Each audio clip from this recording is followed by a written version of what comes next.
Welcome to Dr. Crystal's podcast, Inspiring Sacred Stories. I am your host, Dr. Crystal, a doctor of East Asian medicine and a holistic transformational coach. Here we will shine light on wisdom keepers, paradigm shifters who inspire us to live thriving, joyful lives. Let's be inspired. Although I am a doctor of East Asian medicine, this podcast is for educational and inspirational purposes only. It does not replace professional medical advice. Please consult a qualified healthcare provider for guidance on your personal health needs. Welcome to Dr. Crystal's podcast, Inspiring Sacred Stories. I am your host, Dr. Crystal, and today I am introducing one of my wonderful friends, Courtney Fincher, a somatic attachment practitioner. I have learned so much from Courtney over the years regarding trauma and attachment theory, and neuro brain stuff, like it just in the way, she's constantly learning, and then we talk about it and I get so inspired and lit up. So not only has she been a teacher for me, but she is one of my dearest and closest friends that I love and adore. So thank you for being here, Courtney.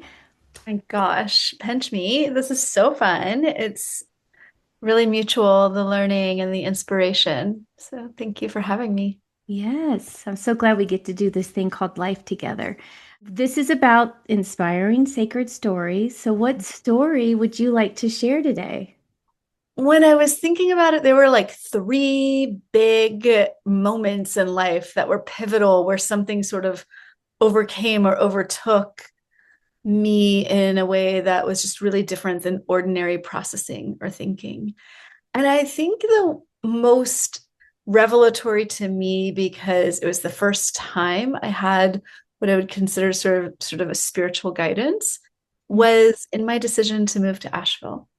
Oh, Yeah, so I grew up moving all around, but had a really deep relationship to Georgia because that's where my relatives lived, and I just wanted belonging. I wanted to be in a place where I knew people. And then I was in high school in Maryland where I was just fell in love with my friends and fell in love with the mountains and the landscape. And so I went to college, and I went to college in a mountain town and really loved it, but it was in West Virginia and didn't feel like a place I could stay. So I moved out to Colorado with college friends. And because my college friends in West Virginia were very mountainous and outdoorsy, there was a lot of rock climbing and kayaking and mountain biking and that sort of thing. So when I moved to Colorado with two other friends, all of our friends came to visit and moved there. And so on paper, Colorado was a mountain town. And I had 13 of my college friends move there, wow. including all my roommates. And I was studying Tai Chi and herbalism and astrology and just having this big expansive time. And it was really confusing because it wasn't really landing for me. And I didn't really know what was creating the dissonance Hmm. because on paper, it all matched. And it was a very athletic town. Like in the way that I was in the mountains there, didn't feel like I was just in it and part of nature. It felt like you got to go and conquer the thing or be really excellent at the thing being whatever the activity is. And I remember this one day, it was sunny again, and I felt this like pressure to go be mountainous, but it wasn't landing in me. I wanted to like nurture something else.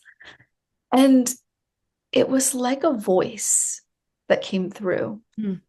And it's not exactly audible, but it was like I finally got right inside of myself to hear or register that I just heard the words Asheville. I had never been to Asheville, but I had heard about it through another friend in college that had gone to App State and talked about those mountains.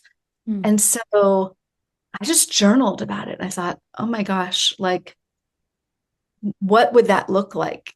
No, I don't even know if that was the question, but what then unfolded was, you know, maybe it had happened prior to that. I can't remember the order. I was studying Tai Chi, and then they mentioned that their Tai Chi teacher, Chen Min Cheng's son, lived in Asheville, Mm, which was just like, oh. And then I wanted to study herbalism, and I met this person like within the next week who had studied in Asheville. And then I went to wait tables. And when I was really journaling about like, what would I get from moving? There was someone, the first person I went in and carded was from Asheville. And so I was just getting these signs from and synchronicities. it turns out I've lived here now for 25 years. I moved here sight unseen, but it is this blend of Mm. my Southern roots, but my more progressive, liberal community, really someone who's interested in the healing arts, but also land-based practices. Um, the mountainous town that I had, come to love from both my high school and college years. It's sort of this perfect fit for me. And it was this big, brave thing to leave this life that I had cultivated that looked good on paper. I feel like it was sacred because it came from somewhere outside of me and also deeply inside of me. Oh, I love that story. Asheville does call people. It called me out of like, it was like this Asheville. It's kind of magical that I oftentimes ask people what their origin story is because Asheville's, it's gotten some notoriety and some popularity. And if people come just because they heard it was cool, but they Yeah. don't have their own inner resonance, it's not as friendly. It Yeah, can keep people out. But many, many, many people who find their way here have some sort of beckoning and calling. absolutely. I had it. Yeah. Yeah, and you're right. Not everybody gets to stay. Yeah. Yeah. Or when you're done, you're done, and you get booted out. Yeah. Well, since we still have more time, you're one of the OGs of the crew, right? Of our group, 25 years is significant and it's a long time ago. I feel I got called there in '08, and there was several of us got called at the same time. Like I think that's the same time um Uma relocated and Luna and them came around that same time. I didn't get to meet you all until later, but I think that's interesting. And so you've had several incarnations inside of Asheville, several Sure. versions of Courtney. And the one that I'm most intrigued with is this newest one, you as this somatic attachment practitioner, because you're so brilliant at it. When I first met you, you were in education, working with small children, and then during COVID, you started doing the training before COVID, but it was like in COVID where you really let go of that old you and had the courage to leap into self-employment and being available to help. Really watched I the was a witness. I saw it. That's another sacred story in its own way because I I've had many iterations of life here in Asheville. I moved here and promptly went to herb school. I sought out Tai Chi and astrology. I um, went to many different programs through the natural school or the North Carolina School of Natural Healing, which is no longer here, but I became a massage therapist. I started teaching massage. And I look back on all of that, and there was this question inside of me around what is human development? What is health? What is healing? How do we grow into our best versions of ourselves? And my undergrad had been in education and psychology, and I kind of hit a crossroads with, ooh, is do I now have I gathered some life skills and some pathways that didn't really quite feel like my vocation, but they felt really important to have embodied and learned. Do I go back to education or psychology? And I Mm. magically, actually, which would maybe be another sacred story, I ended out in this small private school and I became the early education director. And in that time, I really got to ask that question, like, what is human potential and what do we need? And it really kept coming back to relationship.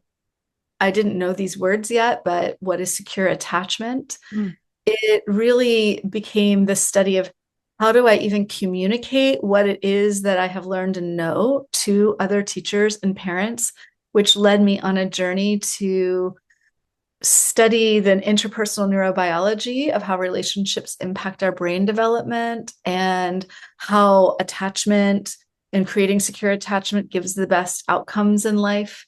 And then as I worked with parents Mm. and teachers on this, I realized that they couldn't really do that if their own trauma was getting in the way and they were dysregulated, which led me to study somatic experiencing, which is it's a trauma modality, but it's really just we all have trauma. So it's a human modality. Like, what is our nervous system?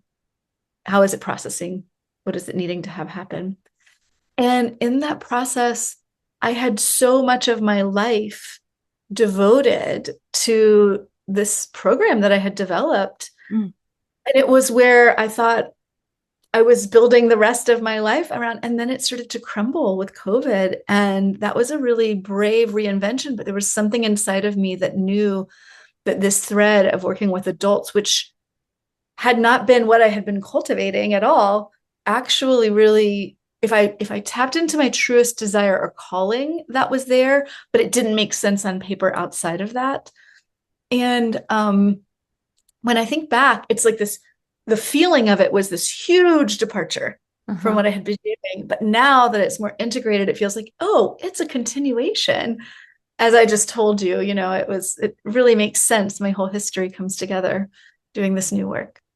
Well, what I'm hearing is we all get these nudges and these callings, right? And then the courage, which Mm, courage is feeling the fear and doing it anyways, is yeah, to listen to those nudges and those urges and those callings. It's scary it is really scary. to It's take not those fear.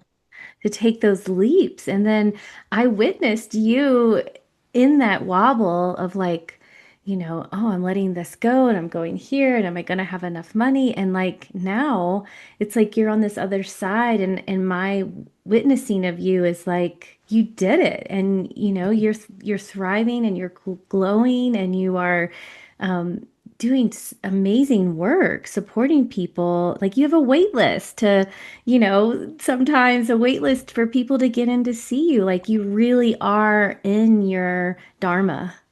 I just think so. Thank you for witnessing all of that. Yes, I love it. And I love hearing you talk about it, talking about how the brain works and the attachment and how it begins in early childhood. Like you spent that time in early childhood development, developing a program to understand and you got to have this felt sense experience of watching and witnessing these children and their families, your own experience of your younger years, and then yeah, and now you help people navigate and figure those pieces out. Yeah, I oftentimes say that that is actually my great strength in the work that I do. I do track the nervous system and I study all the time and the terms and the thoughts and the like techniques, but really what the time that I spent in the early developmental years and learning that and having those relational moments, soothing children, watching them do their developmental tasks, that informs me so much in the work now because so often what we're doing is we're repairing implicit belief systems that got encoded in that time. So when we do the work of what's called memory reconsolidation, which is when we can have slow down and feel the felt sense of something that might be triggering or overwhelming, scary, whatever that is, and find out what belief there is there, Mm-hmm. and then hold that with a corrective experience, which oftentimes comes from those early years. That early learning came from then, and because I know what the developmental tasks were, what the nurturing looks like, we can go in and implant what could have been better. And so it's really, seamlessly these old parts of me are still part of my growth and development and my becoming. Mm. And I think that's so interesting in life, right? That it's not necessarily linear, but how our past, future, and present selves sort of inform each other. Yeah. And if we can listen to that, how that is the kind of invisible thread of our own becoming. Mm, it's so beautiful. What I love about somatic too is, that oftentimes people don't get re-traumatized, Yeah. right? Because you're holding this resourcing someone and going into those old places where that, like what you said, the memory, the beliefs that got set in that aren't necessarily true. It's like you can go in, but you go in such a gentle way that you're making sure they're resourced so that they don't get stuck in a trauma cycle. And a lot of times the reason why something becomes traumatic is just because there wasn't someone there or enough support or um yeah, there was too little of something or too much of something. So we get to actually go in more slowly so it's not so overwhelming or build in the resources that weren't there. It's a lot of like, imagine what it would have been like if. Mm. And it only works if it's the felt sense, which is why the body is so important in all of this work, because you can imagine just say things cognitively all day long, but then you're not feeling, why this particular life experience is so impactful to you. And that's why a lot of times talk therapy alone doesn't really touch it, like nothing changes. Or it really touches the body and it stirs it up, like you were saying, and it feels re traumatizing, but nothing different gets to happen. It doesn't get slowed down with a corrective experience. Yeah, that's what I was gonna say when you slow it way down, so then it Mm-hmm. can drop in, and then you are tracking how that person's responding with Mm-hmm. their nervous system, right? This is me trying to understand it because it's your brilliance, and yeah, No, you have quite an astute understanding, I because think. from listening to you all these years, and I mean, every time I go to your house, there's always this new interesting book. So I'm so curious, what are you reading right now? Oh, so many things. You have a stack of books. I do, I always do. The one that I actually right here, the one I'm reading right now, which I'm not very far in, is Mother Hunger. Oh, what's that one about? It's how adult daughters can understand and heal from lost nurturance, protection, and guidance. So those three pillars, I feel like, speak so much to what happens when we don't have secure attachment, if we don't have enough of that foundational nurturing, that soft place to land, that safe haven that lets us feel safe enough in life, protection, right? Because we're too little to have that sort of agency or that amount of regulation. And guidance, like that's how our prefrontal cortex gets developed, is that we get to learn right at our developmental pace and we get shown it's really disorganizing when we're just supposed to know something or learn something. Like, why don't you know yet? Those kind of things that I know I've heard in my life before. Wow. Fascinating. So before we close, do you have a sacred practice that you would like to share with people that you either do on a daily basis or seasonally? When I think about the word sacred, the unseen embodiment of relationality or connection. So that could be in like the animism, like connecting to nature. So that's a practice that isn't a daily practice, but it's certainly a renewal practice to go and connect to something greater. Journaling is maybe one of my most pulled upon practices because it doesn't take very long. And journaling really connects me to like my past self or my future self. What are my desires? What is it that I am processing that might be in my subconscious? Mm, So, that unseen world. Um, I do feel like practices of the seasons, um, gathering with friends and feeling connection.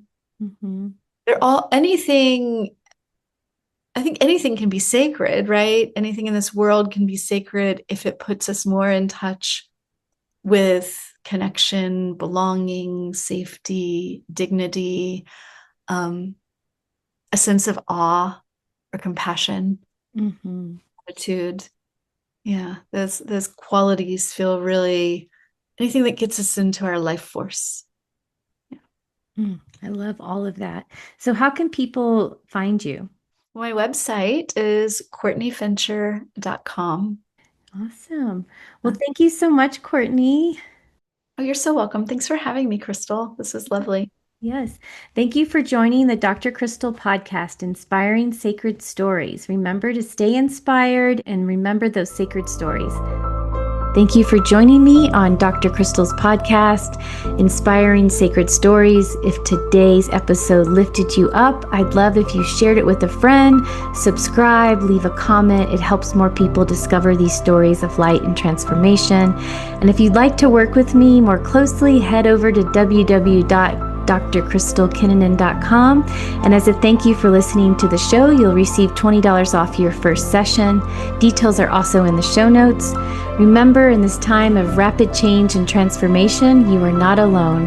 You are part of a greater shift, and your inspired life matters. Until next time, let's be inspired.